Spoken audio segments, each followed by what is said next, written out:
Good morning. I'm Dan Ojasmir, I'm chairman of the BET. I'd like to call to order a BET special meeting at 11:01 a.m., June 23rd. At this meeting, we are going to take up various motions and budget adjustment requests for the old Greenwich Buildings project. Can we start with the Pledge of Allegiance?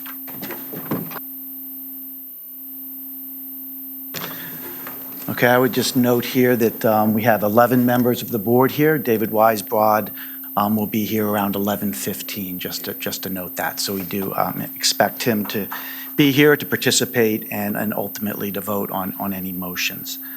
I'm just going to make a few introductory comments, and then we're going to get into the agenda. First, before we start discussions, I really want to acknowledge the extraordinary commitment of the entire BET. We are going to have all 12 members here on effectively 36 hours' notice to take up issues that are important to the town. So I really want to acknowledge and thank everybody, particularly in the summer, to be available. It's important that we had this meeting because, we definitely want to, even though the timing is short, we want to assure that we have full discussion and transparency on any decisions that we make and make sure we hear in depth the proposals that are being made to us.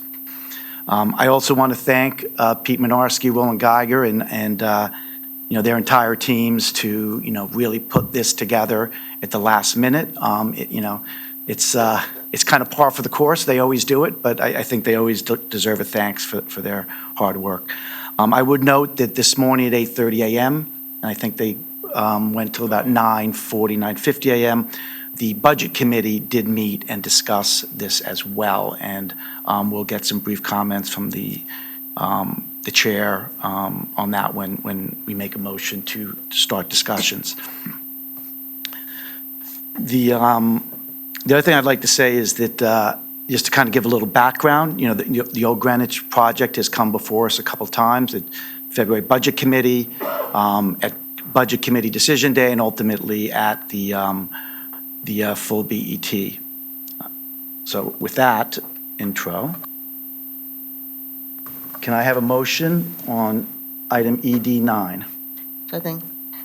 Yes, I'd like to make a motion. It comes out of the Budget Committee, and we would normally have this as a non-routine item, I believe. This is ED9 for the Board of Education, $39,796,000. It's an additional appropriation for the Old Greenwich School expansion and renovations. I'll second that.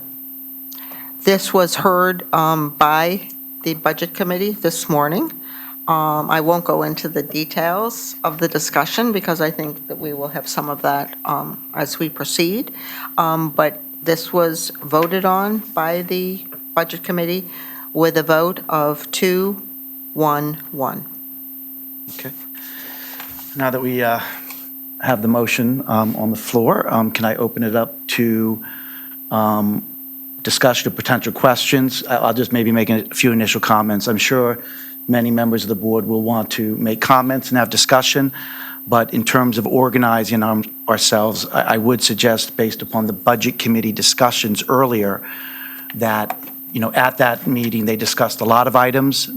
One issue that they discussed only briefly was the estimate and analysis of a new school versus the renovation. I think that discussion was not just about budget items, but about gaps or differences between what a new school and a renovation would deliver. That discussion was started, but was, I think the details were deferred. So I might suggest that we start with allowing the committee, the board, to ask questions about that. And once we finish that discussion, or those set of questions, then, we can get into discussion on the merits of the motion and then go to a vote. Is that agreeable to everybody? Okay, thank you. So I will open it up to questions. Leslie. I think you introduced the topic I'd like to ask. James Waters, who proposed, or who did the analysis for new school based on the information available to the building committee, to present that work to the board. Okay. James? Thank you, Mr. Chairman, and members of the BET. Thanks for having us here today and for convening the special meeting. Yes, I am more than happy to walk through the analysis that the building committee put together in consultation with our professionals who work in this field. And what I would just refer you to is the first question that was submitted yesterday in response to BET questions that was provided. So you may want to look at that, as well as the document that was uploaded with the analysis that's been conducted to date. We presented this to the Board of Ed on Wednesday, and I think got a lot of good feedback from the Board of Ed on the depth of analysis, again, fed by input from professionals. And, you know, I think what this analysis shows at a high level is that when you factor in the likely cost of a new building in 2025 or 2026, because this would certainly not be a project that would be ready to go in 1 year, the abatement and demolition required based on our diligence of Old Greenwich School, in which the town has paid for that diligence, the site work required to raise the entire site as per FEMA guidelines, standard contingencies and allowance for soft costs, and the likely need to pay for an alternate location to house 400 plus students for 2 years and transport them to there. I think our assessment is that the likely cost of a new construction Old Greenwich would be in the ballpark of 70 to 80 million, depending on choices that you make in terms of building features and certainly the size of the school. I will flag that we provided you a much less detailed analysis in March that basically said the same thing. What we have now is information based on diligence, professional input, and we refer again to the comps of schools, new school construction that's on the state priority list in the year 2023. So just walking through, I imagine you would like me to walk through a spreadsheet, which is always kind of interesting in a public forum, but I'm happy to do it. Look, we sat down with, just so all of you are aware, in the front row here, we have our professional team. So we have Lawrence Rosati from Morganti Group, who's our owner's rep. We have Paul Jorgensen representing Silver Petroselli and Associates, our architect, and we have Jeff Anderson and Ryan Patrick from Downs Construction Company, our construction manager at risk. We've gotten their input on this analysis. We haven't, I told the BET chair last week that we have not spent any money on this. That would be, you know, the money that you have appropriated to this project is in support of the ed specs. This is obviously not in support of the ed specs. This would be a meaningful pivot. So we're thankful that our professionals were willing to lend their professional expertise on this as we put it together.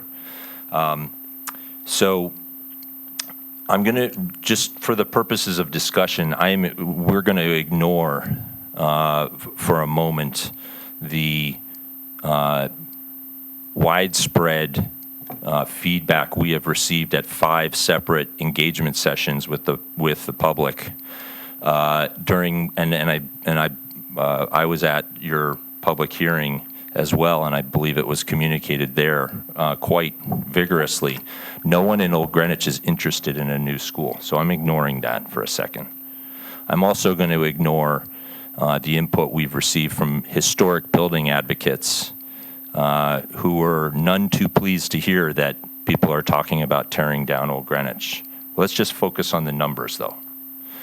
So we made basic assumptions on start dates. Let's just notionally, you tear this building down in July 2025. It takes about 2 months to abate and do the initial site work. You then tear it down. That takes about 2 months. You start construction 2 months after that, and then it takes about 18 months to do construction. So you're not looking at breaking ground any sooner than January of 2026. Okay, 2.5 years hence. On the top right, you'll see new schools, elementary schools that are on the priority list. You'll see the cost per square foot in 2023. Based on the input we've received from professionals, we included cost escalations. You can see it in a couple different ways, depending on your assumptions. Our team believes that 7% is the market rate right now, but we wanted to show it at a lower rate, just so you could see. We then went through and looked at 4 different building sizes. I think the assessment based on the current Old Greenwich School is just over 70,000 square feet. The post-renovation Old Greenwich School would be just under 80,000 square feet. We wanted to flag that Glenville is 65,000 square feet with a smaller student population and no pre-K. Old Greenwich has 2 pre-K. Old Greenwich, 2 pre-K sections. Old Greenwich School also is expected to have around 413 to 415 students this fall, necessitating another 4th kindergarten section, as well as four first grade sections this fall. Okay, so I've heard there's a question about enrollment, or has been. It reached a minimum of 375 during the pandemic, and it's gone right back up. Old Greenwich does not face enrollment challenges like some of the other schools in our town. So you'll see we kind of very logically tried to lay out the cost of a building, the cost of the site work, the cost of abatement. Again, the site work numbers are reinforced based on our own knowledge of FEMA flood guidelines. You will not be allowed to build a new structure on Old Greenwich School unless the site is significantly revamped and raised because of the FEMA floodplain. We also have information on the cost of, the type of, the detailed work that would be required for the foundation based on the soil borings that we took. On the demolition and abatement section, we've used comps that our team is seeing. Nothing different from those comps. And we're using our knowledge of the level of abatement that would be required in this structure based on our diligence. You'll see those numbers are kind of flat across scenarios because it doesn't change. You still got to abate and demolish the current facility. Then we applied contingencies, soft cost allowance, and came up with a sort of total project cost estimate. Showed it on a dollar per square foot basis. You'll see if you the yellow line below, you'll see, and refer back to the top right of the screen, you'll see it backs actually pretty well and shows that we're talking about reasonable costs. Now, the other thing I wanted to flag is that the town is going to be responsible, if we do this, for paying for where these kids go to school for 2 years, where their building is torn down and rebuilt. We thanked Dr. Jones over the weekend. I reached out to her and asked her a simple question, which was, how much did it cost when the ceiling collapsed at North Mianus and we had to send kids from North Mianus, that's actually where my kids go to school, to Trinity Catholic for 4 months, 5 months? And how much did it cost to bus the kids there? Recognizing that for the North Mianus example, that was sending grades 3, 4, 5. And in this, while the front of North Mianus was being fixed, this would be talking about grades pre-K, K 1, 2, 3, 4, 5, more kids. We tried to keep the number the same, though, right? Even though I just want to flag, it's likely higher. We need a bigger space. You see the footnote at the bottom. We don't have a space, right? There is no space that we are sure is available. Who knows what will happen in 2 years? Will such a space become available? Perhaps. But I just wanted to flag that cost could actually go up quite significantly. I wanted to put a number in there to dimensionalize it without being unreasonable. And then we would obviously have to bus kids. And I reached out to our Board of Ed rep to discuss this portion of it, and he said, "Wow, I think you're really underestimating the transportation cost here, because at North Mianus, when we bus North Mianus kids to Trinity Catholic, the buses picked them up at North Mianus. What are you going to do? Where are you going to pick them up if Old Greenwich School is a construction zone? They're going to have to go pick them up around the street, so it's probably going to be a lot higher than that." And I said, "Well, Mike, I think we need to put something out there, and I don't want to be accused of being unreasonable and a number I don't know." So when you factor all that in, you're really talking about a cost in the ballpark of 70 to 80 million. Of course, the Board of Ed could decide that it wanted to have net zero.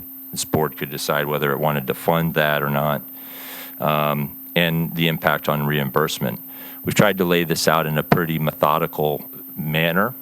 And the one thing I just wanted to flag at the top, I've heard the discussion that Old Greenwich School should be made, and I think it's only coming from members of the BET, that Old Greenwich School should be dramatically smaller building, perhaps the same size or smaller than New Lebanon School, which is 62,000 square feet.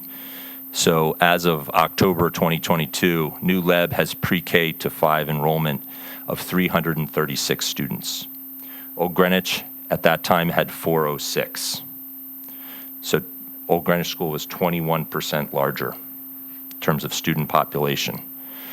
This fall, as I said before, Old Greenwich enrollment is likely to go up to the 4 mid-teens. So a 62,000 square foot school for Old Greenwich would be smaller on a square foot per student basis than just about every elementary school in the district, and the only ones that it wouldn't are North Mianus, which everybody knows is overcrowded, and Dundee, which everybody knows is probably too small a building. So I have a hard time believing that such a proposal would ever have a chance of making it through the Board of Ed to become ed specs. Certainly happy for the discussion and the analytical exercise, but we put in here, kind of ranges. I think based on the input that we've received from our architect, you're to have the same program as Old Greenwich School has, which you would need to do to be able to sell this to Old Greenwich parents. You're talking probably a minimum size of a new school that's in the 70 to 75,000 square foot range. And so we've done the homework. We've met the ask. I'm glad we did it for free. The one thing I will also just flag at the top is we have to date, this building committee not only has worked very quickly and thoroughly and collaboratively and unanimously, it has also worked very economically for the town. As of right now, we have only spent $130,000. It's about $200,000-$300,000 less than I anticipated a few months ago. We're working this, and the reason why that is we have volunteers who are shouldering huge amounts of work. And yes, I have some big invoices coming. I know Silver Petroselli and Downs are going to get paid for their work, I promise. But I just wanted you to know that we take spending of taxpayer dollars extremely seriously, and we've done I can't even tell you how many rounds of value engineering has been done already on this project. Fortunately, my vice chair, Jackie Welsh, who is an architect, and that is understating the case, has been on the case from day one in terms of value engineering. A lot of people wait, oh, let's wait and see what comes in, and then let's value engineer. She's done it every step of the way, and I'm thankful for that. So with that, I'm happy for questions. Thanks, James. I do have just, one of your comments prompted a question. You mentioned that you weren't able to spend any money on the analysis of a new school versus the renovation. I think, to me, when we had discussed the analysis, it wasn't just a budget question, it's a question of what's the gap of what a new school would offer. And I think some of that got covered in the morning. But given that the Board of Ed took an affirmative vote on, I think, March 16th to request this new versus renovation analysis, it just strikes me as a little bit as why here on June 23rd are we hearing that, in fact, you didn't feel you had any authorization to really put the resources into that question that, we all would have hoped. Yeah, thank you for that question. And obviously, you heard it before June 23rd because I mentioned it to you 2 weeks ago. But look, our mandate is to follow the ed specs. You guys all know that. Building committees all know that. You follow the ed specs. That's your Bible. First and foremost, we wanted to follow our mandate. Get schematic design done. That was the next step in this process. I felt it was more prudent to focus our professionals on the areas as per our mandate. That being said, my members of the team can nod if they agree, but we have been discussing this, literally this new construction angle, probably since the first meeting, Jackie? It was the first meeting. So to say that we just didn't do anything about it is incorrect. And our meetings are public. Anyone can go back and check that if they'd like. But we have been talking to our professionals. What I was hesitant to do is something didn't feel right about spending the money that you appropriated in support of the ed specs on things that weren't necessarily supportive of the ed specs. I had this kind of bug in back of my head saying, I don't feel right about this.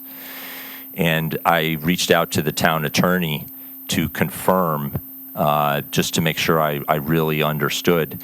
And their answer was pretty definitive, which was, yeah, you can't spend money on that. Okay, they might have asked you to do that, but you can't spend money unless they tell you to spend your money on that.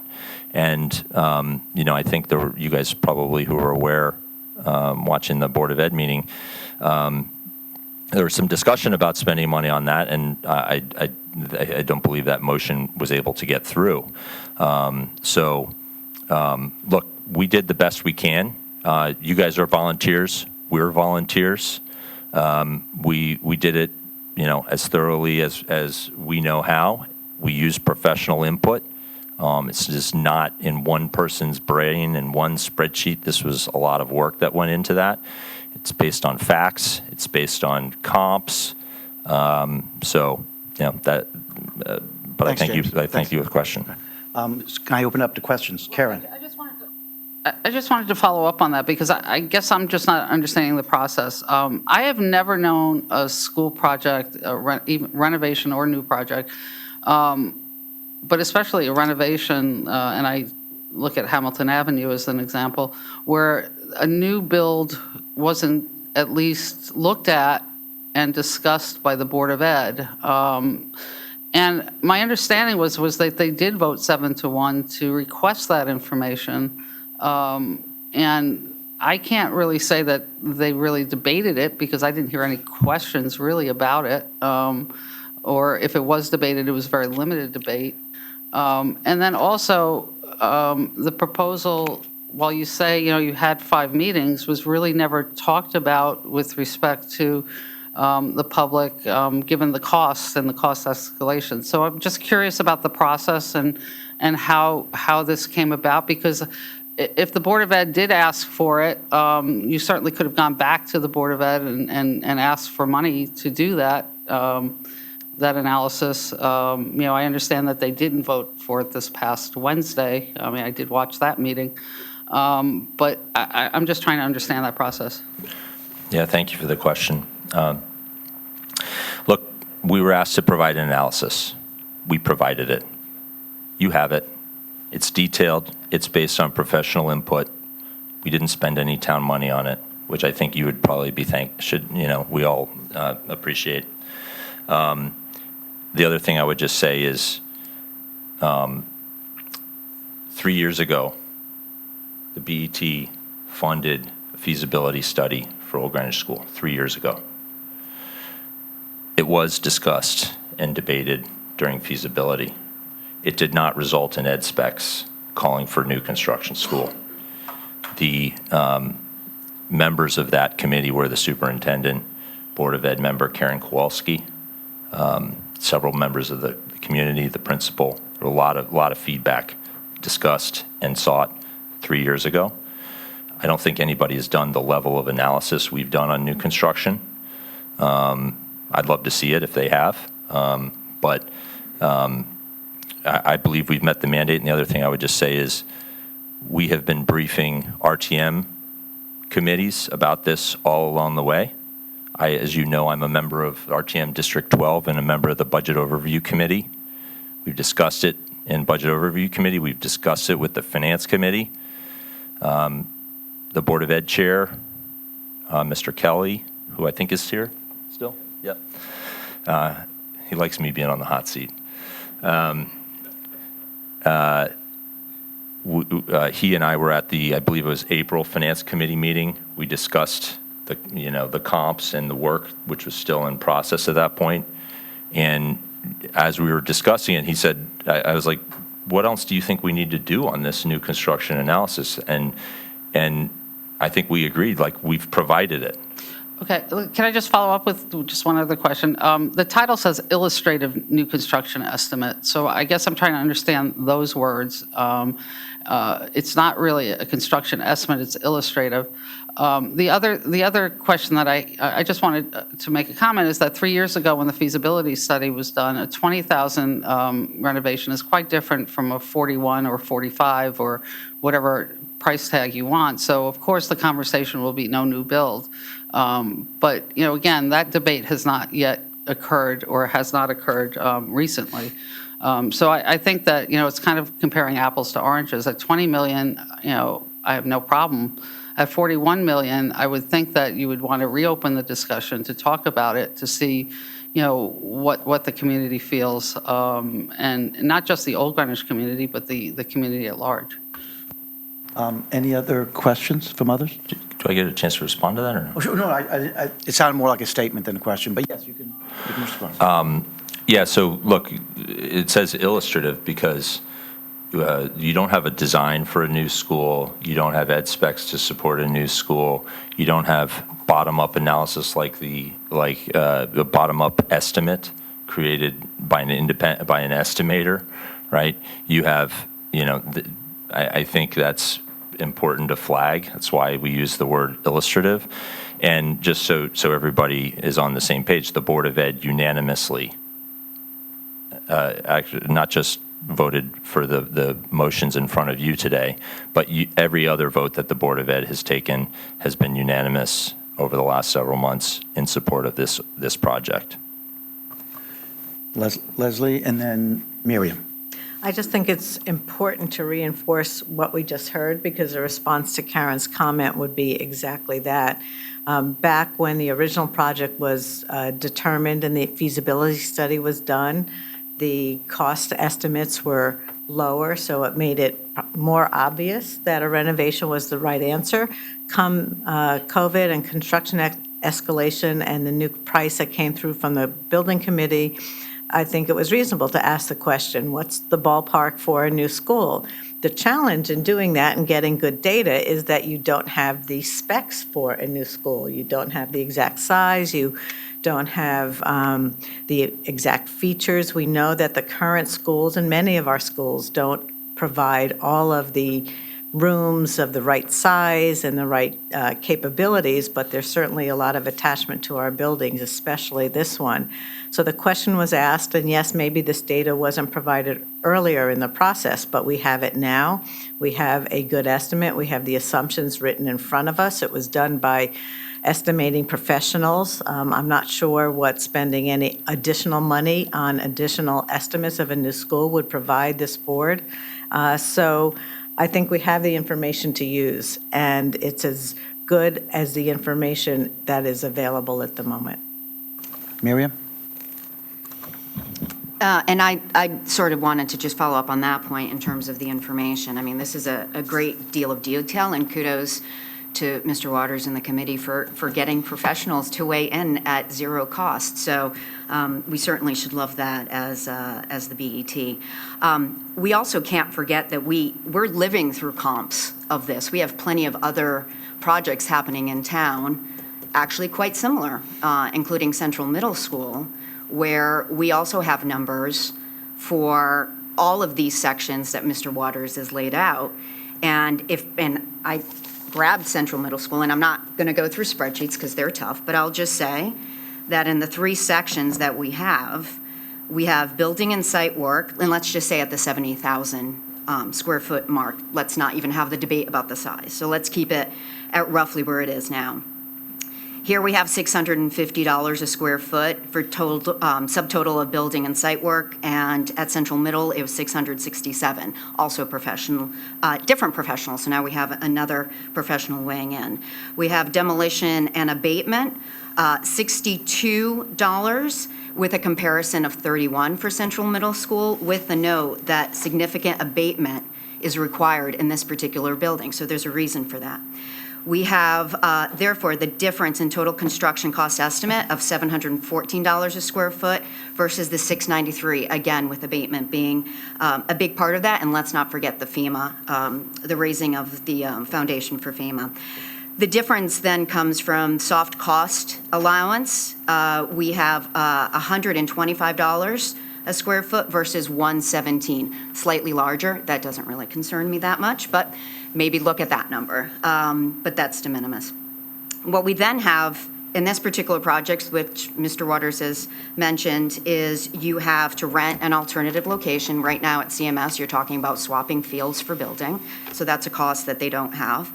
And you have the transportation costs for 2 years, again, also not in play when it comes to Central Middle School. So we can ask for more estimates, but we have free work from our professionals here that are part of this building committee and know this project intimately. And then you have Central Middle School, which also have professionals with numbers per square foot there. So we can't, I mean, we can say that these numbers look silly, and reality bites. They're really large.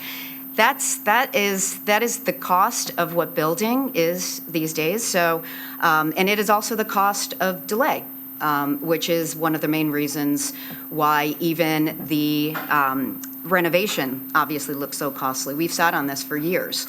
And whether it's prioritization versus Julian Curtis, whether it's putting Central Middle School ahead, when we wait, it costs more money, and that's the answer. So I just wanted to add that further detail, that these numbers look reasonable to me. They're bad, but it is what it is. Okay, I think at this, real quick, I think at this point. Real quick, I just wanted No, to. I'll get right to you, Karen. I think, thank you, Miriam. I think at this point, we're certainly, and I think it's appropriate, I think we're kind of going to discussion in this situation, which is very appropriate because, we want to discuss and then take a vote. So, Karen. Yeah, and I thank you, Miriam, for that. I'm not a construction expert, so whether they're reasonable or not, I can't say, but I'm glad that you can. I just question that at almost $50 million that we'll be spending on a reno versus if you take out the alternates at $70 million, does it make sense to spend $50 million when you can address all the issues that we were talking about? Thank you. Nisha? Yep.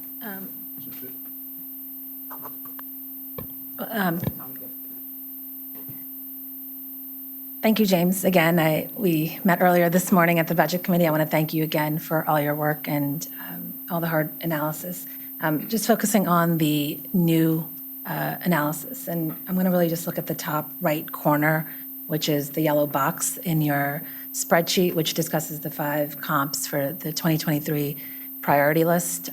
So, I also wanted to set the framework for anybody that might be listening in at home. One of the reasons we, as a committee, wanted to look at new build construction, it wasn't necessarily to say, let's haze Old Greenwich and build a new school. We wanted to understand what a new school would look like.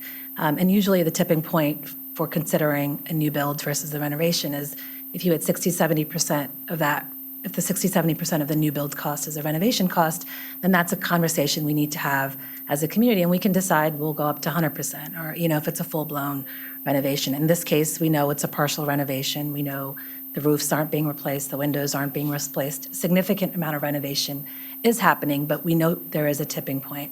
So we need to understand what a new school would look like, not necessarily saying we must build new, just simply to understand what is a prudent number for a renovation before we open up or not open up that discussion. I, like you, also did a significant amount of work for free over the last couple of days, knowing that this discussion would be happening, studying new construction only in the state of Connecticut.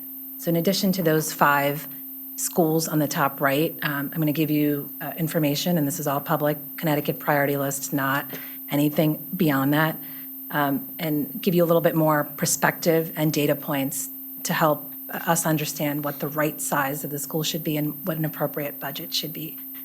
So over the last 10 years, Connecticut has built 31 schools, of which 18 have been elementary schools. Over 10 of those schools have been built over the last 2-3 years. The average square footage, gross square feet per student, is 138 for all of those elementary schools. State guidelines are 125. For a school of about 400 students, that's about 55,000 square feet. For a school of 425, that's 58,000 square feet. The point being, state guidelines, average, looking at any other Connecticut state elementary school, the appropriate size of the school will be 55 to 60,000 square feet if built new. I'm not, again, saying we're going to build new. I'm saying in order to do an appropriate analysis, we have to look at the numbers honestly and fairly. To say that 70,000 is a baseline, I'm not saying we can't build 70. I'm not saying we can't build 80. I'm just saying if we build 80,000 square feet for Old Greenwich to accommodate 400 students, we would be building almost 50-60% larger.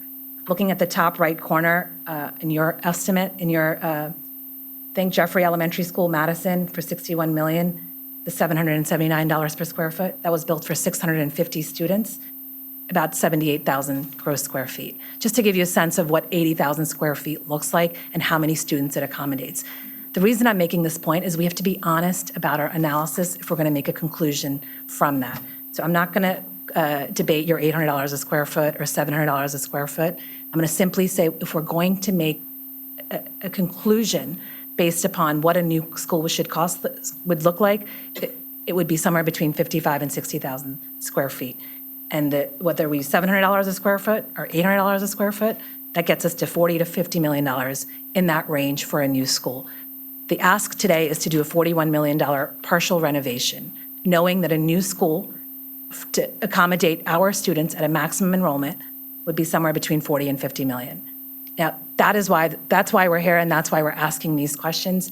I think to present these numbers any differently, and I think we need to be careful that we don't come to a conclusion and then find numbers to help us drive there. Rather, look at the data honestly and independently. I'm happy to share any of this information with anybody. I have the numbers for all 30 schools, all 18 schools, all elementary schools, to suggest that we are going to build a 70,000 gross square feet school to accommodate 450 students will never have been done in the state of Connecticut before from a size perspective. Can I respond to some of that, please? Sure. Okay, David? So we've got a lot of three-card Monte with those numbers, but we have with us construction experts. They're sitting in the front row. They are in the construction business. They're here in our presence. We have the chairman of the Board of Education here, and I think we should hear a little from them as to what is presented on this page. The notion of a 55 to 60,000 square foot school, perhaps that's something that the Board of Ed, who are here, should comment on. The notion of the work that was done for this page that we're here, that the construction engineers, I think they should step up and tell us what they have, the work they've done, so that we can hear it from true experts rather than, numbers that just get spun out. And I personally would like to hear from them since they're in the room and they can perhaps comment on all this. May I respond a little bit? Yes. That's okay.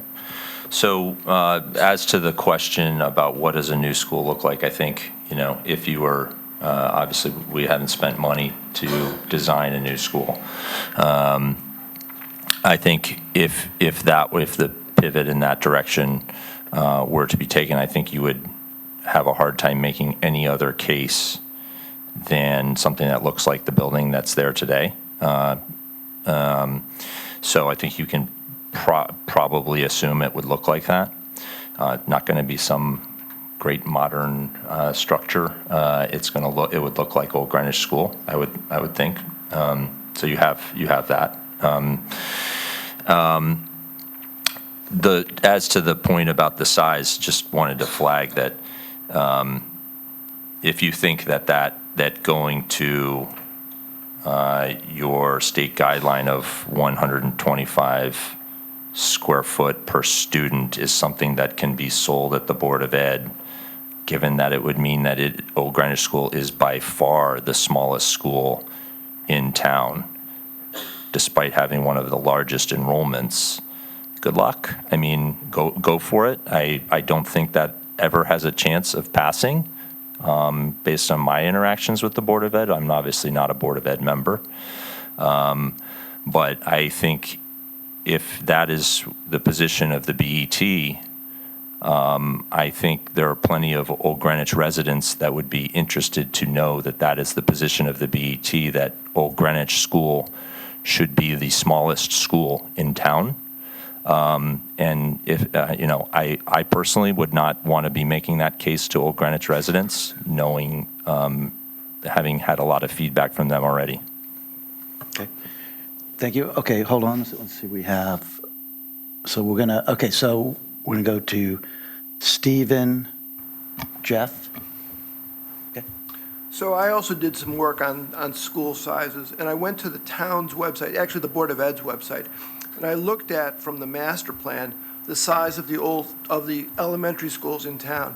The only one for which there was no data on the website was New Leb, but if you exclude New Leb, the average size per square foot for Greenwich elementary schools is 160.7.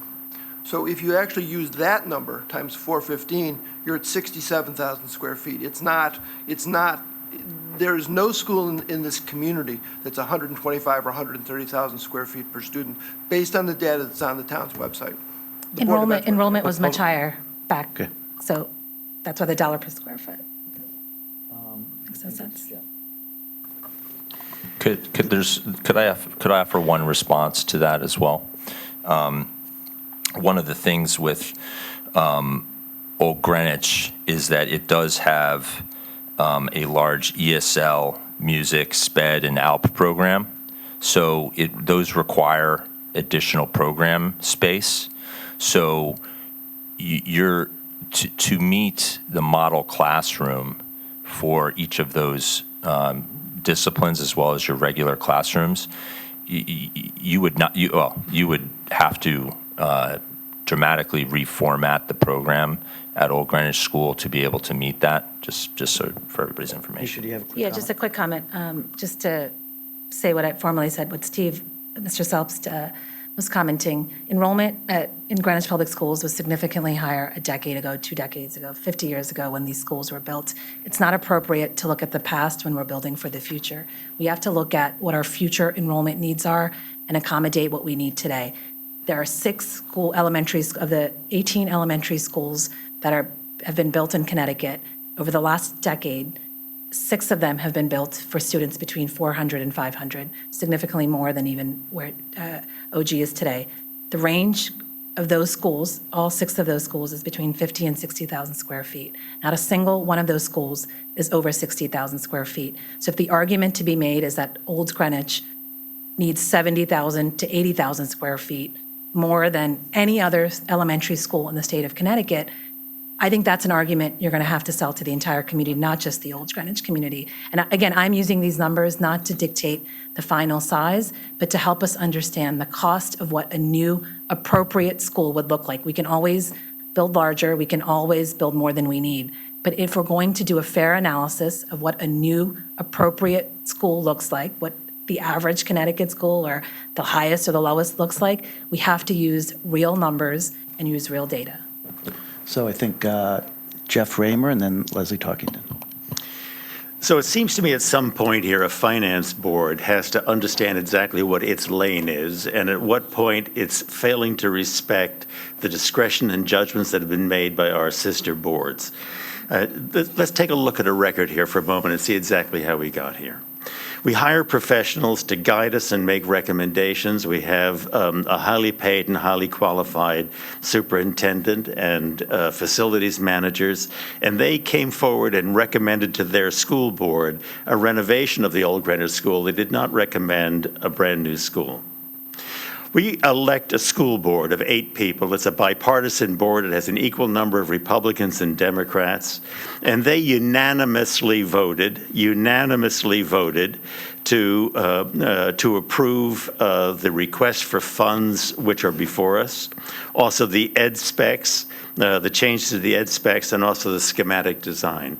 At some point here, I would think that schools administration and the school board ought to be given some respect for the process of designing educational facility and educational program.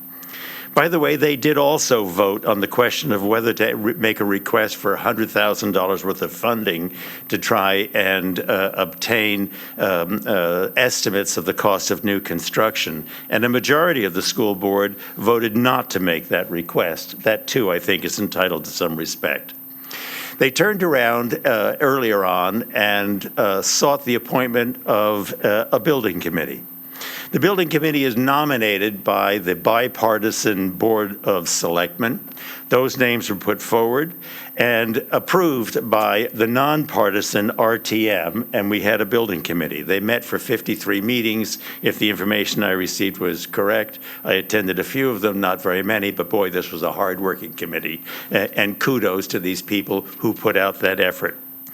They unanimously, as I understand it, approved the request for funding that we have before us today and made that recommendation to the school board. They unanimously approved the schematic design, and they unanimously approved the changes to the ed specs.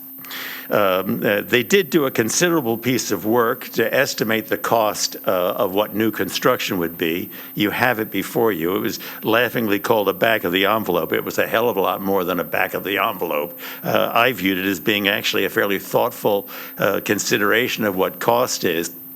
Given the fact that we don't actually have ed specs and the like or a design to work from. In addition, they gave us some figures on the cost of reconstruction of other towns. Cheshire built a school at $76.6 million. They built a second school at $89.9 million. Madison built a school at $61.45. Norwalk at $76 million, Stamford at $86 million.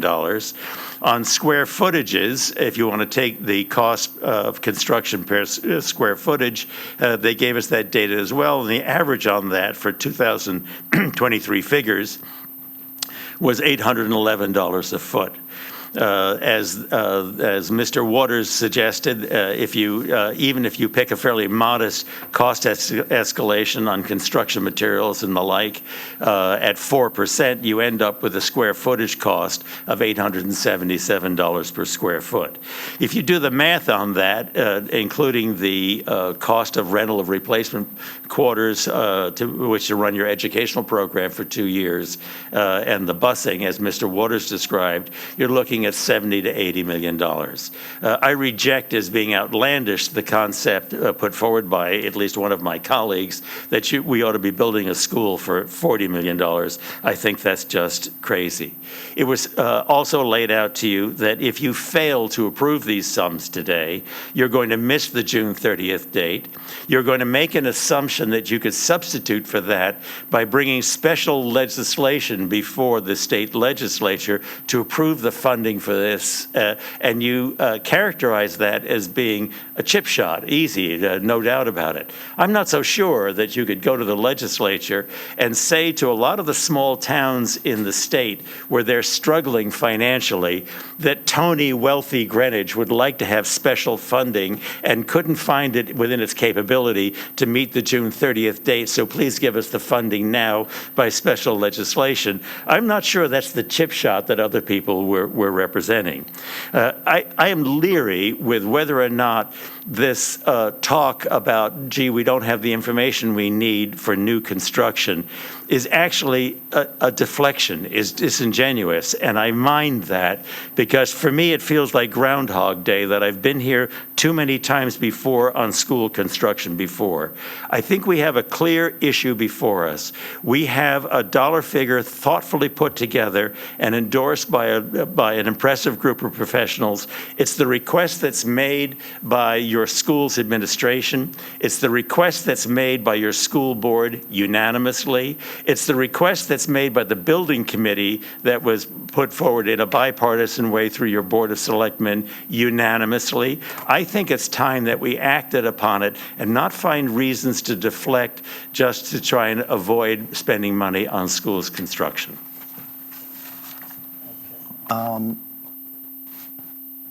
Leslie would, I think, yeah. Oh, So I just had a quick comment here. Just to put it in perspective, a couple years ago, I put together some numbers. I haven't updated them. I haven't brought them. But I used what was, our official statement that we issue when we issue our debt. In the private sector, we call it offering memorandum.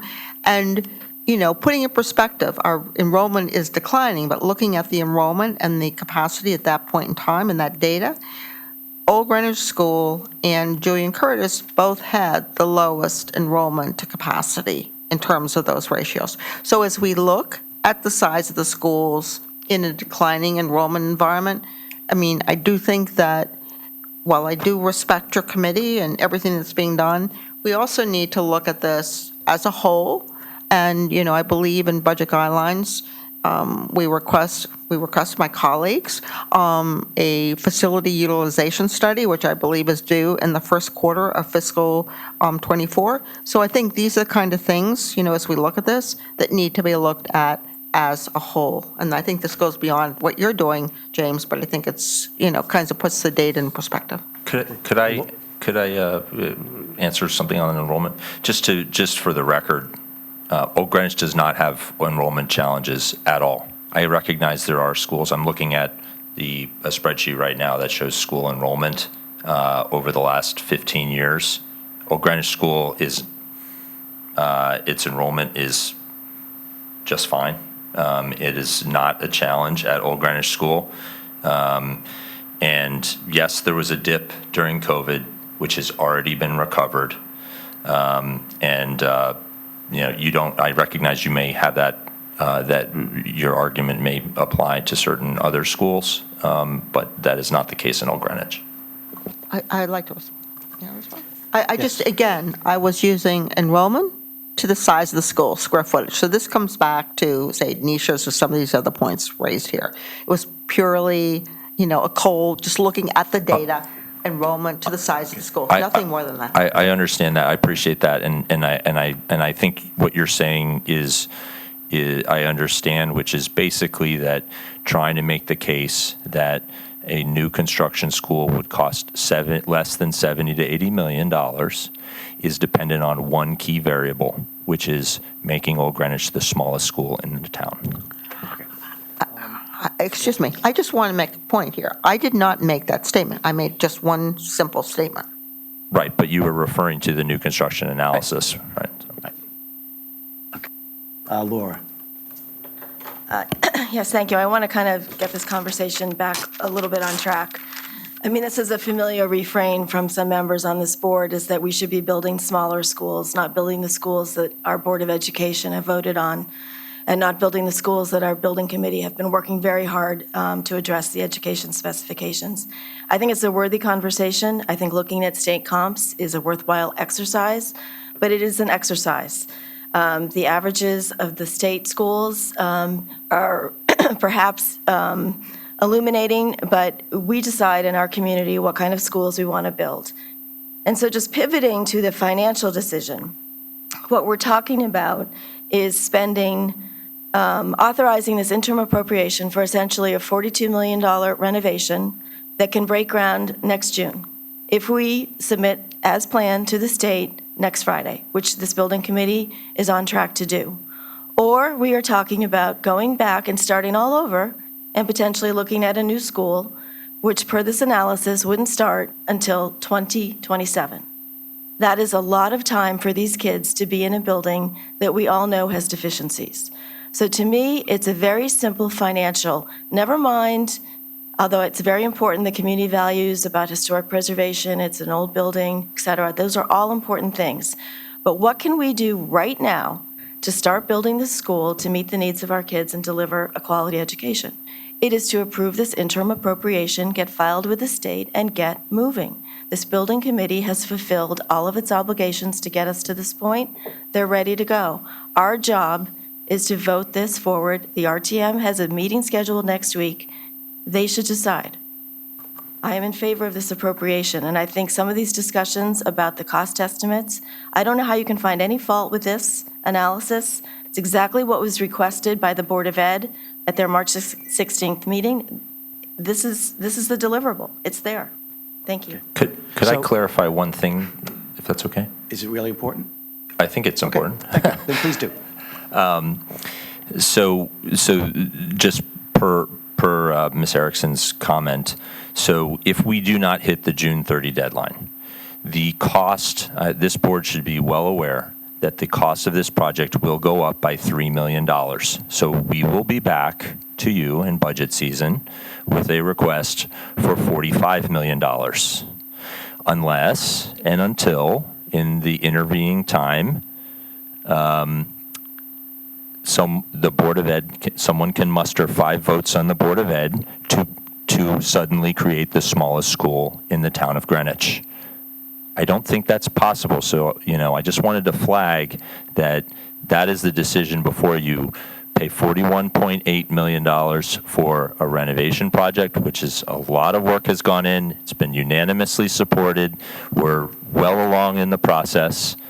Or don't do it, and next year consider $45 million. Okay, thank you. I just Can I want to just- redirect a little bit. I do think, and it's nobody's fault in particular, but I do think we're starting to re-go over old points, and I know we're all doing it, so I'm not focusing on anybody, but I do think we need to, I think we have Harry and Karen have their hands up, Karen and then Harry, but I think if people want to just kind of make comments, statements, and then we should probably go to a vote. Yeah, I just wanted to just ask a question on the state funding. I mean, we don't have to apply this June. We could apply next June, even, as you proceed along. I mean, if we don't approve it today and you proceed along, you can still proceed along, and then we just submit the application next year. I mean, there's no real deadline for this year. Is that correct? So the input we have received strongly and was discussed at the Board of Ed meeting from our project team is the June 30 deadline is a real deadline. I think some of the other, wild cards are things that were discussed earlier, but our team is telling us June 30. You are correct. If we don't hit the June 30 deadline this year, but you appropriate construction funding next year at $44.8 million, then we would hit the June 30 deadline. That wasn't my question. My question was, if we don't approve it today, but we approve it, 3 months from now, for example, after we get the other information or we have discussions, you could still proceed along if we appropriate and then just apply for the funding from the state or the rebate from the state in June. So the input Correct. we're getting from our team is that if we don't hit the June 30 deadline, construction would be delayed to June 2025 there is special, you 3 months hence, you approve the full construction funding and the stars align and special legislation happens. Well, I'd be interested in finding out if that indeed is true, because I've heard differently, so. We have that in writing from the Office of State Construction Grant and Review, and we have that from our professional team, so we're happy to provide So that you if you'd like. couldn't start construction and then apply? No, Just for no, everyone's. that's not Just for how it everyone's works. background, I think the reason this is a question and it's being discussed is that, we do have two building committees, and I wasn't aware that you'd gotten something in writing, and that's great. Please Yeah, forward it. I would appreciate a Yeah, copy of that. Because, we have another building committee that also has in writing that for them, June 30th isn't a deadline. So that's the reason, just so everybody knows why there's a debate. And, we're not going to resolve, let me say that, we're not going to clearly resolve this question today, right?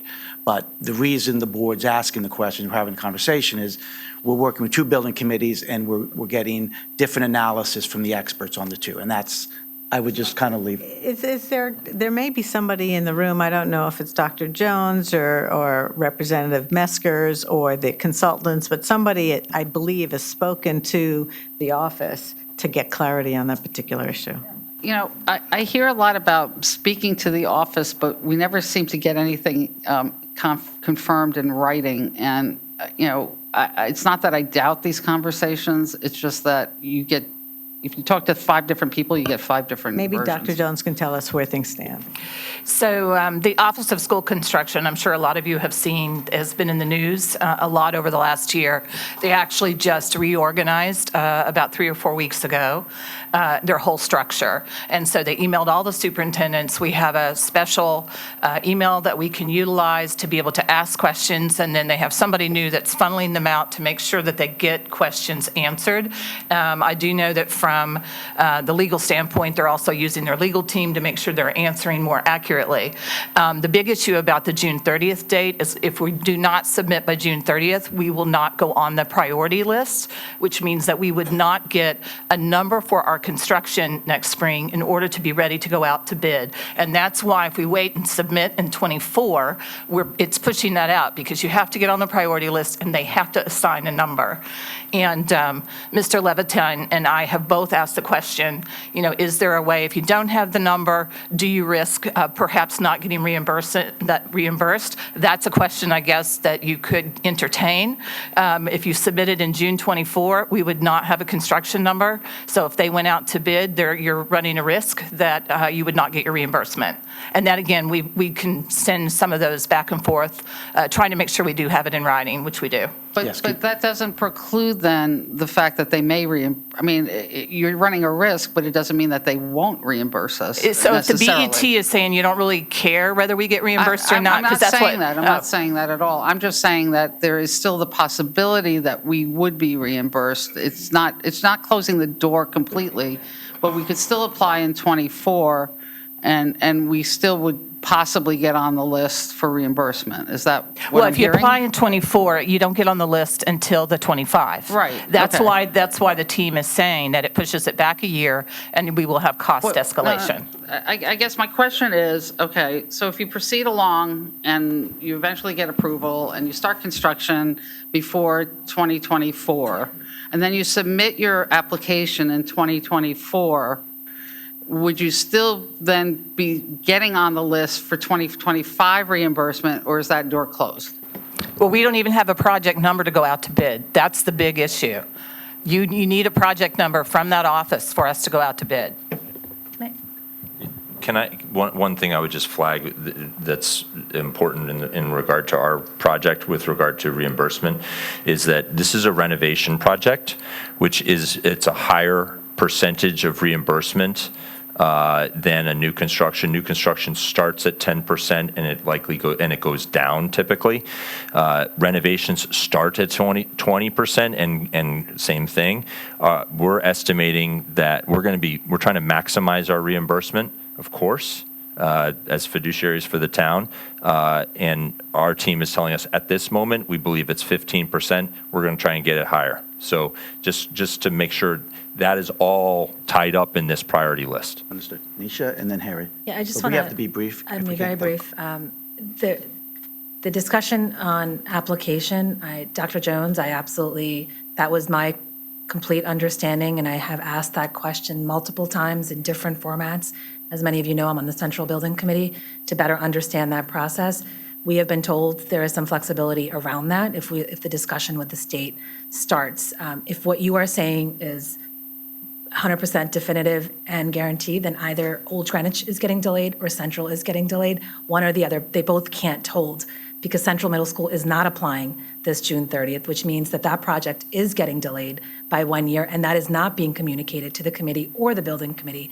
In our committee, we have continued to pursue and say that this project will not be delayed because there is flexibility around that deadline. And the reason to really harp on this is one or the other is true. They both can't be true. I can confirm from the Old Greenwich understood. Building We've heard you. perspective that we can hit June 30th. Okay. Harry? Yeah.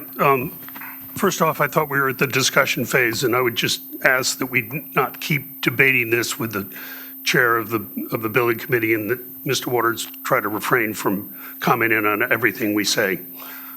Second, I feel a fiduciary responsibility. I think we all share that to the taxpayers of this town. We're dealing with their scarce resources, mainly their tax dollars. I don't feel that I'm going to abrogate that responsibility by doing as some of my colleagues have asked, that we simply defer to the experts and defer to the building committee and defer to the Board of Ed. We have a fiduciary responsibility here. We know from this request of almost $40 million and also from the other items that we know are going to be maintenance in the future, that the ownership of this building over the next 10 years approaches $50 million when you look at replacements, windows, roofs, other things that are going to need to be done to this building over the next 5 to 10 years. So the cost of ownership is really $50 million.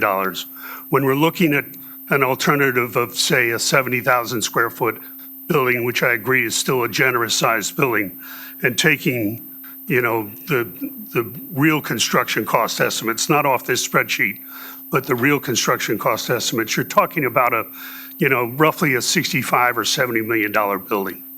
That, in my mind, reaches the tipping point of how we should responsibly allocate assets. And I don't think that the community as a whole, not just the Old Greenwich community, but the community as a whole has been given an opportunity in a public hearing forum, a formal public hearing forum, to weigh in on the alternative of a new building versus keeping an old building and what the costs would be. This is being rushed to us. I'm not prepared to vote in favor of this today because I think a new building, and it doesn't have to be built on the footprint of the existing building. There's a parking lot behind. Nobody has looked at the alternatives. This is, as Karen said, every other project has looked in detail of the alternative of new versus old. That hasn't happened here. Let's not fool ourselves. So I'm prepared to move to a vote, and that's my feelings. Thank you. Okay. Leslie Moriarty?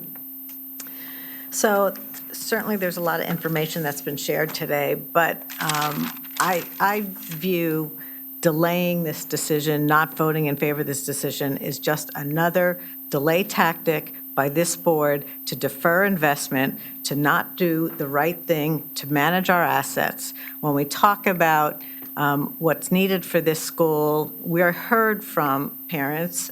They were the loudest voices at our public hearing on the budget.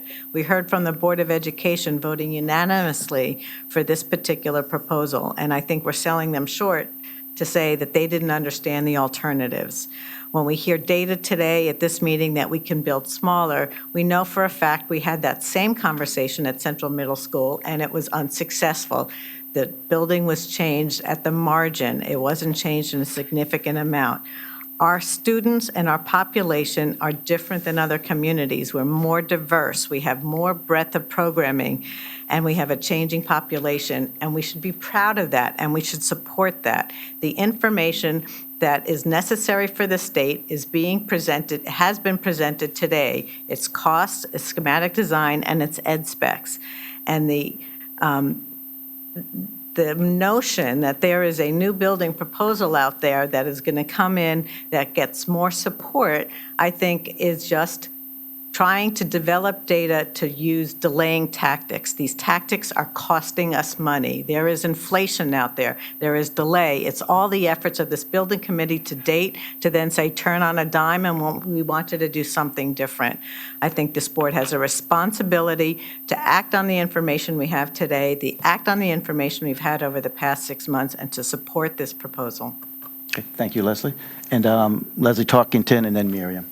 So I think that this board is owed what this whole state reimbursement program is about and what we have to do and when we have to do it in writing. I mean, it's that we continue to sit here and listen, well, maybe this or maybe that, to me, is irresponsible. I believe that one of our responsibilities is, Mr. Fisher has said fiduciary. I also say it's risk mitigation. And I think, again, we can estimate what cost increases are over the next year.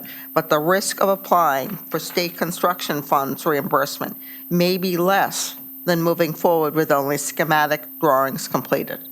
And while we anxiously run out and get these approvals for the state reimbursement programs, we're sitting here in finance today, still waiting for reimbursements on Hamilton Avenue School, whose cornerstone says 2008, Glenville School, Mesa, and New Lebanon schools. So clearly, we need to get a better handle on this entire issue and carry the reimbursements through the process. It's not only the front end, but it's the continuing process to complete and close our projects so we get the reimbursements that we are deserving of when we approve these projects. Miriam? Thank you, Leslie. Thank you, Mr. Chair. Just to go back to something Mr. Fisher said, and I don't know, is he there?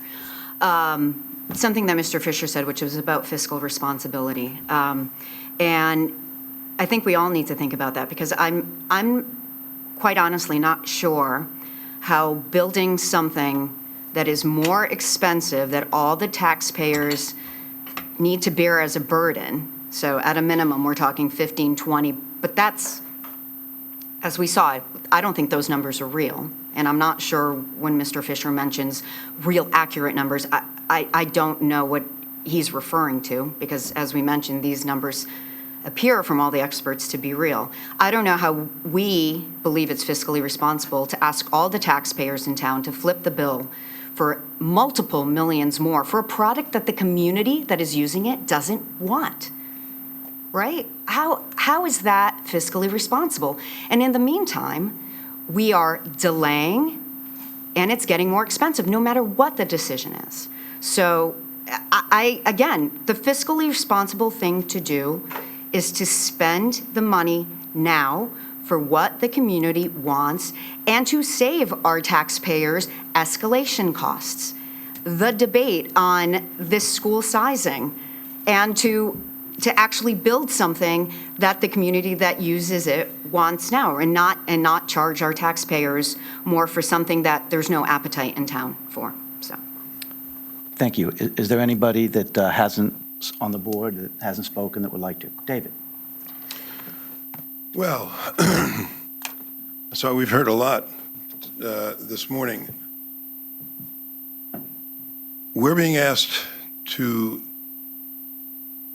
think that those who are expressing opposition to this necessary renovation would open their arms, welcome, happily fund a new school for, you tell me, 60, 70, whatever $1 million, when the same voices for the whole last year have adamantly refused to consider a nickel more than $67.5 million for a middle school that's twice the size. So I ask whether that passes any credibility test in terms of, do we really believe these voices? Do we really think they're going to really come up and start spending that amount of money for a brand-new school when they have been so steadfast in rigidly and relentlessly opposing the funding that's been requested for Central Middle School, perhaps derailing that whole project to the point where it isn't ready to go before the state? So I would ask the community to consider that point. I would ask the community to consider also the whole notion of fiduciary responsibility. It's clear that the community needs the renovation here. It's clear that the community has no interest in a brand-new school with all the risks associated with such a project. It's clear that a delay of this project will cost the town more money. It's clear that the Board of Education has voted unanimously to support this project. It's clear that the construction experts that are sitting before us today have said that any notion of having a reimbursement occur beyond the June 30th deadline is very problematic at best, and a high risk that poses a big challenge to the taxpayers if you don't get that reimbursement from the state because you didn't adhere to the deadlines that have been established. So when you talk about fiduciary responsibility, I'm all for that. It's also clear that all kinds of other obstacles have been thrown here. Budget guidelines. We won't defer to experts. What's wrong with an expert? What's wrong with listening to construction people who are in this business? What's wrong with getting their voices? What's wrong with adhering to that rather than, spinning our own numbers when none of us on this committee that I know of are construction experts? So I do want input. I think we all want input from experts that are specialists in this area. There's no embarrassment for that.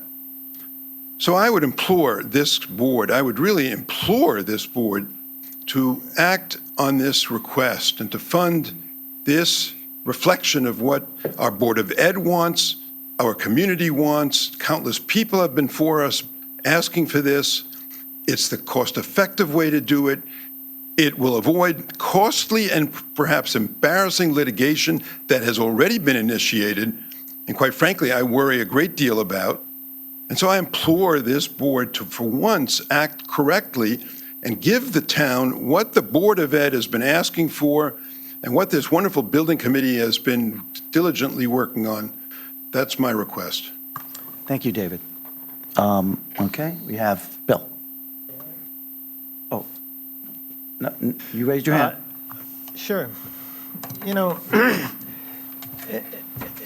An improved Old Greenwich School, as far as I can tell, has 100% support in this community. Right? It certainly has support from everybody in the room, I think. And we've heard from the parents and the building committee we've heard you. We've heard that you have urged us to hurry. We hear you. I'm a newcomer to town. I've only lived in Old Greenwich and Riverside for 64 years. And I went to all these public schools, North Mianus and Dundee and Eastern, as did all my siblings and all my children. I've only passed in front of the Old Greenwich School 20,000 times or so.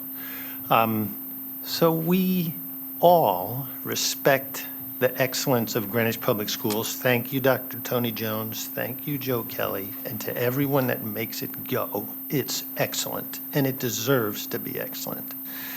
And we hear the urgency that is asked of us.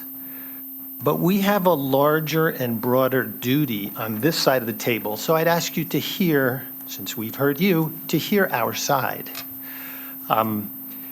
We have a duty to the 62,000 residents of this town, the 25 3,000 families, and the 95% of Greenwich Public School students that don't go to the old Greenwich School. We're the final stop on the finance train process here. And hurrying this through at this time, under these circumstances, is just not the right thing to do. It's not consistent with our duties. The larger discussion of its scope and this project deserves to happen. But it hasn't happened here today on June 23rd. This project is not ready. Let me read you a sentence from Silver Petroselli's report. I just asked James 2 hours ago whether I was looking at the old one, which was dated May 30th, but this is from the one that's dated 2 days ago. Page 17. The extent of the proposed renovations within the existing building are unknown at this time. Now, I'm sure when the gentlemen get to do their work, it'll be competently done. I have full confidence in that. But what you're voting on when your experts write 2 days ago, the extent of the proposed renovations within the existing building are unknown at this time. Is that ready for funding? It's not. That's not the way we do things. It's not the way, it's not consistent with the duties of what this board has to do. This project deserves to happen. Let's have the right discussion. You know, there's an easy vote to take today here. There's a very easy vote to take. But this board is not going to take the easy vote.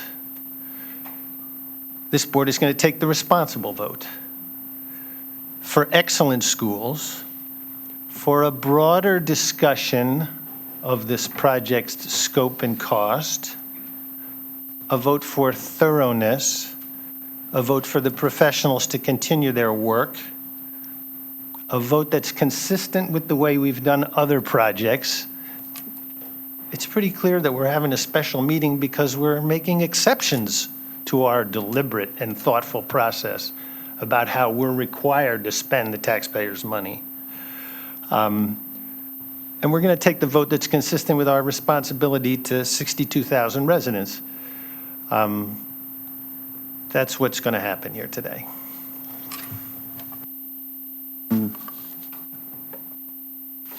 Karen, did you have your hand up? No? No. Okay. I think, are we ready for a vote? Okay. Okay. Yeah, and I had a few comments. I think, I'm going to echo some of what my colleagues and Mr. Drake just said. We've heard arguments here from my colleagues. We've heard arguments here from my colleagues who have asked for a special meeting to do away with due process and approve $42 million of capital investment, equivalent to about $2,000 of tax dollars per household. First, let me reiterate our fundamental position. The Old Greenwich Improvement Project is extremely important. It's an extremely important investment for our community and should be done expeditiously. We've spoken to residents, to students, to educators. There is no doubt we have to get this done, and we have to get it done fast. The discussion here today is not whether to do this project or whether it is urgent. The discussion is technical as to whether the process will get us to the best possible outcome. My colleagues across the aisle are suggesting that we do away with the current process or just any process at all. Remember MISA, where a $20 million auditorium ended up costing over 40 and leaking within a few years. Those who do not learn from history are doomed to repeat it. The suggestion we do away with process is unwise and will not lead to a faster or better execution of this project. Earlier this spring, this board approved a plan to take an independent estimate and compare with the cost of building new and then make an informed decision. We asked the Old Greenwich Building Committee to do a similar analysis. We need to stick with the course we have set.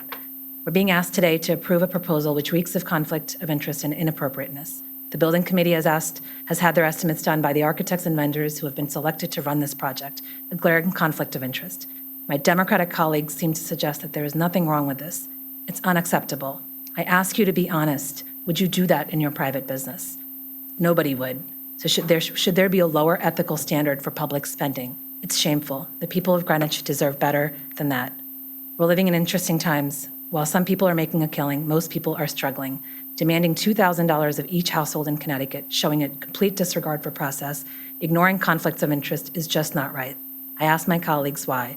I implore you to keep the interest of our town first, the interest of building this first. We have to do it expeditiously, and we have to ensure costs are reasonable. We have a process in place. It seems right. This proposal is inappropriate and is not in the public interest, defeats the objective of an expeditious build at a reasonable cost. We have a plan, and I plan to vote to stick with our current plan. It's shameful that some members who intend not to return to this board are now going to use public money to launch a political hit job. Objection. Okay, Please, okay. Laura, please admonish the Go BET member from making political statements at this meeting. okay, I will say one, okay. I will call it our decision day, by the way. The other members of the board of the other party were discussing who should be running in future elections. So I appreciate your point, Leslie, okay? I think believe we you want. made a comment at that point. Yeah. I haven't heard a comment No, yet. actually, I didn't make a comment at that point, okay? And I probably should have then, okay? So I'm not going to make a comment today because I didn't then, and I want to be consistent. But I will say, we've had a good conversation. We've gone through the issues. Obviously, I think it's fair. I will allow Laura to make a comment. But, after that, I think we should go to a vote. Laura. Thank you, Dan. Just a couple of points. I mean, first of all, I don't think anyone is throwing process to the winds. This is our process. We have the ability to call a special meeting. It's not a rush job. We're being responsive. The Board of Ed had a special meeting. The RTM has scheduled a special meeting. This is part of our job. When the community has an appropriation, an interim request, it is our job to deal with it, to discuss it, to vote on it. So I just reject the premise that we're not following our process. The second thing that we need to stay very clear here, there is no conflict of interest. There is nothing nefarious going on. There are hired professionals who are doing their job at the request of building committee members and other boards and commissions. So just this cloud that was just presented is just irresponsible and just flat out wrong. I think I'll leave it at that, because I do think that, it's clear Mr. Drake has made predictions in the past, and, he knows, that the other people on this board have made up their minds, and no need to waste anyone's time. But I think it's very clear that we are failing our children. We are failing the Old Greenwich community. I know you say you pay lip service, that we all want to do the right thing. Well, then just do the right thing. It's pretty simple. Thank you. It's a great speech, Laura. I agree we have a responsibility to act on the information today. So, David, you and I are in agreement on one thing. A lot has been said about how our board delays projects, do not support education, do not support our kids, do not support our schools. Nothing can be further from the truth. This is posturing, nothing more. First of all, a lot of information was thrown at us in the last 24 hours, and although I made a valiant attempt to digest it all, I can't say that I was able to review the materials in detail. I listened to the BOE meeting on Wednesday. I listened to the tape. I wasn't available when the meeting was on, and was surprised at the lack of debate given the amount of money they approved. I learned something new today. Thank you, Dr. Jones, about the state funding process. I also want to thank the building committee for their work and the time you've spent on this project. I know that you're working within the parameters set by the BOE and their ed specs. You've done that certainly with diligence and care and have been thoughtful in your deliberations. But I'd like to talk about the comments made that no one wants to build a new school and the historic importance of the building. In fact, this building's historic feature is the middle portion that has the stairs. That was the portion that was built in 1902. To me and to those that I've spoken to, and I've spoken to some teachers in the school who will whisper, but not state out loud, that they would love a new school and not the hodgepodge that they now have. Once you tear down the center portion with the stairs, once you tear down the stairs, you lose the historic importance of the building. Perhaps Chris Franco should be consulted to see what can be done to preserve that iconic feature, which is the iconic feature of the school. And we've spent money to rebuild it twice, quite frankly. I'm fully supportive of doing something with Old Greenwich schools, but I have a lot of reservations that this is the right plan, and I don't even know where to begin to discuss that.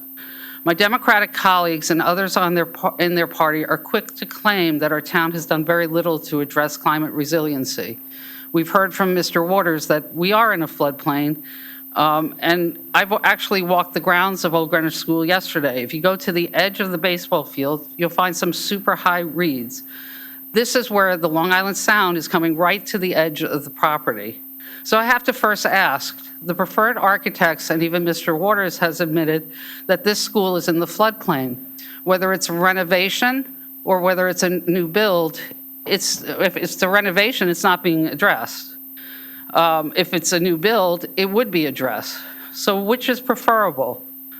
I mean, I hear everybody screaming that Republicans don't do enough about climate resiliency. It makes no sense to me that this would not be addressed.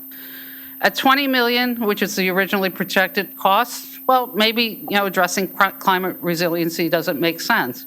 But at double the cost, doesn't it make sense to look at that and to assure that we are now building a school that will be able to stand for the next 100 years?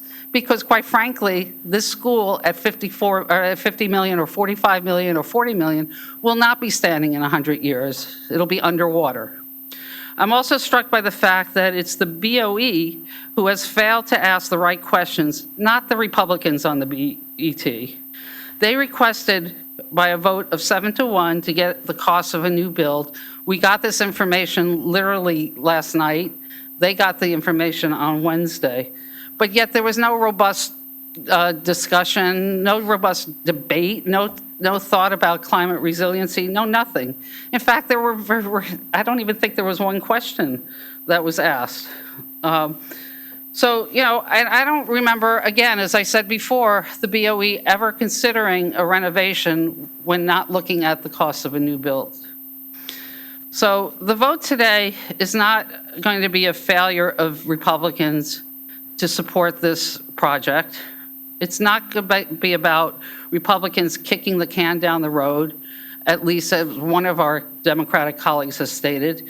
It's not about one state elected representative saying that Republicans hate children. To be clear, it's not about Republicans on the BET chipping away at the Old Greenwich project or compromising long-term dividends for short-term savings. In fact, what we are asking for should be done by the BOE before we even got to this point. To borrow a line from Shakespeare, the fault, my colleagues, does not lie with Republican BET members, it lies with the BOE. So knowing now that this project is $41 million with the potential of being more, this project should not proceed until we know the real cost of a new build that includes climate resilience. It's simply reckless to spend this type of money without knowing that cost. Leslie? So the BOE is requesting $19.1 million more than the projected fiscal year '25 Old Greenwich School budget of $24.5 million, an 84% increase. Should the BOE question how ed specs could be modified but still provide an excellent renovation or school? One thing that I caught was that there's no report from the BOE Budget Committee. The fiscal year '24 BOE capital budget is $90.2 million. This is upcoming year, which we haven't started. Would approving this interim, which actually goes into fiscal 2023, request of $42 million, reduce fiscal year '25 to under $30 million? I think we haven't been told anything about how that's going to impact the upcoming budget, and we've been working on a 5-year budget together. So I think that CMS remains the big schools, GPS, emergency capital priority as recommended previously by Dr. Jones, the previous BOE chair, and the current BOE chair. So again, I support continuing the plan to move aggressively forward with Old Greenwich School. The building committee is focused. I'm sorry, Leslie. However, this project is premature to move forward as presented. Thank you. Stephen?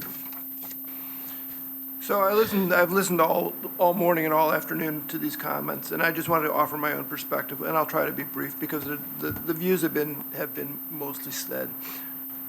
Where I differ from some of my colleagues is that when I consider my fiduciary responsibility in joining this board, I try to balance the various obligations that we have to consider. On the one hand, I take very seriously how we spend taxpayer money. And of course, that is the primary responsibility of the BET. But my conception of myself and my conception of my role as a public servant is to balance those concerns with the expressed wish of the community, the people who elect all of us. And what I've heard today, and that there's really no serious debate about, is that the community wants this renovation, and it wants it as promptly as possible. I remember being here at the budget hearing where the loudest single voice over and over was for this renovation now. And no one, despite the dispute now that we have about timing of the beginning of the process, disputes that this school is in urgent need of renovation. So I look at it and I say, well, the community has clearly spoken, and I just want to go back to the community has clearly spoken, because when the ed specs were developed, the Board of Ed actually canvassed the community, and so the community has spoken again and again. I live in Old Greenwich. I've lived in Old Greenwich for 30 years. My kids went to that school. I'm still in touch with Old Greenwich parents. It's anecdotal for sure, but I know how strong the feeling is in support of that school, and I know how much rancor there will be if this community is told, oh no, we're not going to do the reno, we want to do a new school. But the point is, I balance all of these things. I balance the need to respect the voices of the community against the need to be responsible from a financial standpoint. I don't think that it's irresponsible to ask the question about whether a new school is appropriate or not, but I respectfully believe that the building committee has answered that question. And any way you look at it, and we obviously had some colloquy today about what the size of the Old Greenwich School is, but any way you cut it, you're looking at $20 or more million over the cost of the renovation. And so I say, from the standpoint of the taxpayers, the fiscally responsible thing to do is to approve this school now and to avoid at least $3 million of additional cost.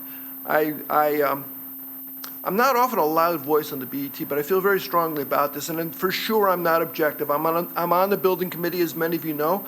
I've worked with James and with his colleagues, and for sure I'm a partisan for this project. But with due respect to my colleagues, I'm not convinced. I believe the time to act is now. I think that the building committee has made not just a modest case, I think they've made an overwhelming case. I'm a trial lawyer, and I like to think about burdens of persuasions and burdens of proof. I think the evidence is clear and convincing in favor of this plan, and I'd ask my colleagues who are predisposed to vote against this to reconsider and vote in favor of the school. Thank you. Okay. I think, Mr. I just think one last thing. I know this is going on. When we hear these words about the process and the fault in the, let's be clear. What I think it's saying is that the whole town process is broken. That's really what we're hearing. Everything's broken. And, the BET voices that are in opposition to this proposal are the salvation for the community. They are the ones and the only ones and only they can fix it. What do I mean? We have a building committee voted unanimously. The building committee is bipartisan. The building committee is appointed by the first selectman's office. We have a board of ed that made the ed specs, voted unanimously for this project, decided this was the right thing to do at this time. We have experts that come in who are construction specialists, who are professionals in this space. And so the notion that let's just be clear, when we hear this notion that the process is broken, really what that's saying is the whole town is broken. It's all broken, except a few voices on the BET. They're the only ones that have the wisdom and the foresight and the intelligence to see this the right way. Everything else is broken. thank you, Dave. Can I just respond? Can you Just make one brief? response, Yes, because that makes a great clip, and I noticed that, you're recording these, and we'll see it on YouTube, I'm sure. But you know what? That's absolutely a falsehood, and I hope you are videotaping that, because it's an absolute falsehood, okay? What we're saying is that we need to look at the holistic picture. We have, again, you guys are the ones that scream and yell climate resiliency, yet you're still going to have that problem. And what's going to happen when the sea level rises? We're going to have to build a new school anyway. So, stop with the rhetoric and let's just get on with business. Okay. Can you be brief? And then, I will be brief. I'm just wondering, what is the mechanism for this conversation that you are asking to have? The building committee takes its responsibilities and its direction from the Board of Ed. Its direction is the renovation. It's completed its work, it's done its schematic plan, and it can continue to develop the schematic plan. We had this problem with JC when this board turned down funding for JC for 2 years in a row, and there was really no way to facilitate getting the information that people claim they need to move ahead with the decision. So I think what we're signaling here is there is no funding for this. There's no funding to approve the ADA as quickly as possible. I'm worried that we're at a standstill here. Look, they have money to get through MI, and I think that that's the process, because this might be a totally different rebuild by the time it gets through planning and zoning, especially with the flooding potential issues. But the MI focuses on the project that we've seen today. Well, It I doesn't mean, focus on that's anything the else. route that they can go down, and then they can come back to us, or they can request the Board of Ed to relook at the specs. I mean, those are the two. And when it's $3 million more, we're Well, okay you know with what? that. We don't have So- the answers. It could very well be more than 3 million by the time it gets through P and Z. Okay, I mean, so- we don't know that. so I just think in the interest of efficiency and time, I have, bit my tongue so far, but I'd like to make a few comments, and then we can go to a vote. Is that acceptable to the board? Okay. Okay, I'll try. Okay. First thing, I just want to say what everyone else has said here is, certainly it's very clear the building committee is working hard and doing a good job. I don't think any of this discussion has anything to do about the building committee. I mean, I suppose personally, I was kind of wishing we'd have a little bit more robust analysis of new versus old, but I think what's shown us here, what we saw yesterday, I think was a good faith effort to put some information down. Second thing I'd like to say is that, we do currently have a plan, and the plan is that we're going to do Central this year. And I certainly have heard a lot of noise over the last several weeks that Central's not going to get done this year, and certainly based upon what I've heard from the building committee and the Board of Ed and what we're trying to accomplish here, we're going to get Central done this year. Okay, and then plan was to do Old Greenwich next year, but with the accelerated funding. That was our plan before today. Certainly, the building committee has put this proposal in front of us. And we're talking a lot about process, okay? And when I think about process, I want to acknowledge, in fact, there was a feasibility study done here. So in a lot of ways, the process did work and the right things were done. However, when that was done, the renovation was 20 million. Now it's 42. And if you really look at the numbers in discussion from this morning, it's really not a $42 million renovation. Properly done, it's a $52 million renovation in terms of all the other work that one would have expected to do. I certainly heard a lot of discussion about what a new school would cost. Some people think it's going to be less than that.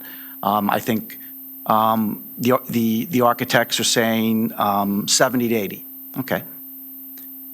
And that, of course, includes, assuming that there's going to be the students can't stay on campus like at Central Middle School. Now, just looking at the numbers and comparing it to what I watched at Central Middle School, I think those estimates, I think there's some basis to them, but I don't think they really incorporate the kind of value engineering and analysis that we're seeing, when you start to fine-tune numbers. So I think that if we look at the costs, in line with Central Middle School, it will certainly be obviously well in excess of 52 million in my view. But then the question is not just money, but there's one thing that's really concerned me in this conversation.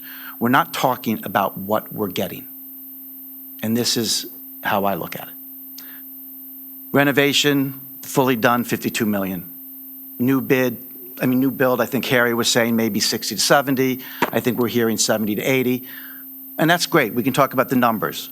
But let's talk about what we're not getting in this new school and I mean, in the renovation. And the reason I really am looking at this, because I'm also listening to the Central Middle School conversation. Okay? Everybody wants a high efficiency building, and Central Middle School and all new builds in Greenwich are going to have that. This school will not. Okay? Well, not without new windows. And anyway, okay, I'm speaking. Okay. Second thing is floodplain sustainability. Again, it's a very important issue. It appears that it's going to, the total site work is, I think, $5 and change million. And so the real question is, we're trying to build a school that's going to last another 100 years. Okay. If we were building an asset, I mean, would we be willing to spend a few $1 million to build an asset that we know will last for 100 years? Or do we want to take a 125-year-old asset that is in a floodplain? And look, I'm all for saving money. If the renovation was $20 million, that's one conversation. But now we're already at a much, much higher number, and we're not going to have a school that will be completely resilient. The third point I would make is, modern ed specs. In Central Middle School, we're having a lot of conversation, and the modern ed specs to get the right size, rooms and offices and breakout rooms, there's a real cost to that. We understand that. But Central will have completely new ed specs as New Lebanon did. Certainly there will be improvements with this renovation, but it isn't, as we've been told, it is not going to be an as-new building. Okay? I mean, ADA will be sufficient. It will not be perfect or ideal. So, and that's what we heard this morning. So I think on these four pieces, okay, have we really had that community conversation to say, knowing, let's just say the differential is 15 to 20 million, and that's more money, are we really sure that we won't? I don't even know what the expected life of this new building is. I know. Thank you, James, for, you mentioned 100 years, which would be a 225-year-old building this morning. And thank you for that. I mean, that's something I've been looking for.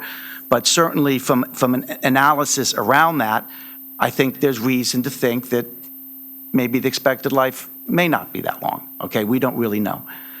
The other things I would just say is that we talk about risk of doing a new build. Well, we've been told that the abatement went from 300,000 to 2.5 million, that what's in the walls is much worse than what was expected. Let's not kid ourselves. We have a contingency, but we don't know for sure when we start a renovation. This is not a renovation of 2 rooms. This is a renovation of, I think I heard at the Board of Ed meeting, 60 to 70% of the building. We really don't know ultimately what's going to happen with the asbestos or the PCB. So there is a risk to that number. So, and I want to say a couple more things. I think that, there was a comment that this board, if it was more money, wouldn't fund it. Well, that's certainly not my view. That's certainly not where I am, okay? Certainly, we have done more capital spending. I know people want more, but we have done more capital spending in the last 2 years than ever in Greenwich, Connecticut's history. Certainly, we look at Central, and it's very likely that that number will be higher by some amount. And so, we're going from 112 million in capital to bigger numbers, So I think that, the fact is this conversation really has not happened. I know there was a feasibility study 2 or 3 years ago where the question was answered. But I don't know that question was really answered at the 42 to 52. I know the Board of Ed had a conversation. I know the Board of Ed chair has, some of my own concerns. I respectfully note that he obviously decided to maybe take a different decision, but I think some of these conversations are very real. The Board of Ed vote to put $100,000 into a real analysis of a new school did fail. It failed by a 3 to 4 vote. Okay, and that just happened this week. And I think the last thing I would say about the BET staying in its lane and I think Leslie's comment about kind of how do we resolve this stuff.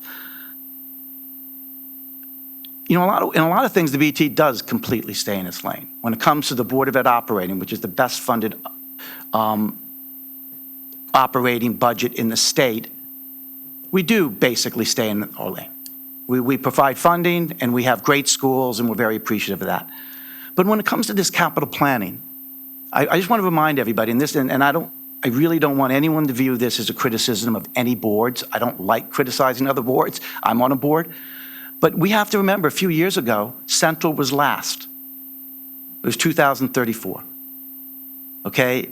The administrative building was 2025.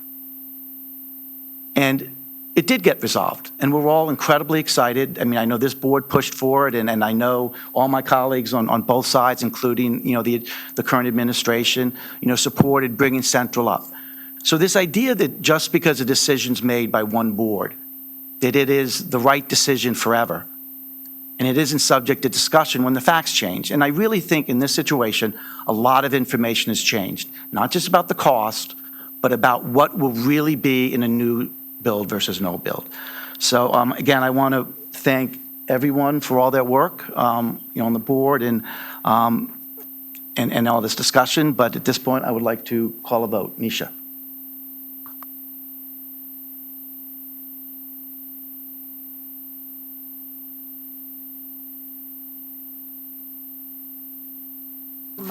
Sorry.